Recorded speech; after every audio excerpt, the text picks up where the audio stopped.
Hello everyone, আমি স্বস্তিকা।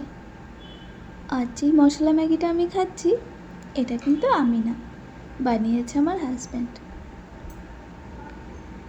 জানো, যখন আমরা বিয়ের আগে কথা বলতাম, তখন আমি প্রায় জিজ্ঞাসা করতাম, আচ্ছা তুমি আজ রাতে কী খেয়েছো?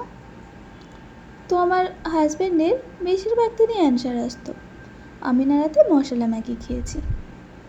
তো আমি বলতাম, ও এই ব্যাপার, শুধু জল গরম করলে ম্যাগি দিলে আর মশলা দিলে এবার সেটাকেই মশলা ম্যাগি বলছো? এমনি ম্যাগিও তো বলতে পারতে।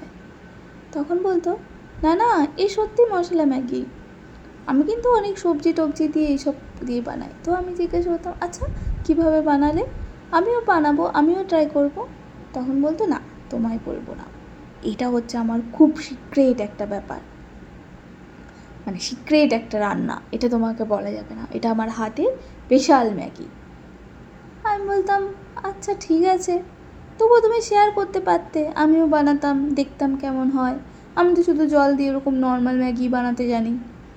তো বলতো, না একদিন না, আমি তোমায় বানিয়ে খাওয়াবো। আজ যখন জানো তো মাঝে মধ্যে ও কিছু রান্না করে, আমি জিজ্ঞাসা করি যে তুমি কিভাবে বানালে, সে কিছুতেই না তার রেসিপি বলবে না, বলবে এটা আমার সিক্রেট, আমি তোমায় বানিয়ে খাওয়াবো। আর সত্যি বলতে এই মশলা ম্যাগিটা খেতেও কিন্তু খুব সুন্দর হয়েছিল। তোমরা যদি কখনো একটু টাইম পাও, তো ওরকম নর্মাল ওই 2 মিনিটের ম্যাগি না বানিয়ে এইভাবে ম্যাগি বানিয়ে একদিন দেখতে পারো। আমার তো খেতে খুবই ভালো লেগেছে, তাই রেসিপিটা তোমাদের সাথে আর শেয়ার না করে পারলাম না। কোনো দিন ট্রাই করে দেখো, খুব ভালো লাগবে।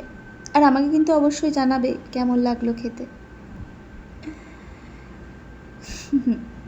বাড়ি থেকে এত দূরে আসার পর যদি হাজব্যান্ড নিজের হাতে রান্না করে কিছু দেয়, তাও আবার এটা আমার বহু কাঙ্ক্ষিত একটা খাবার, মানে বিয়ের আগে থেকে ভেবে রেখেছি এটা আমি কবে খাবো, তার হাতের স্পেশাল মশলা ম্যাগি।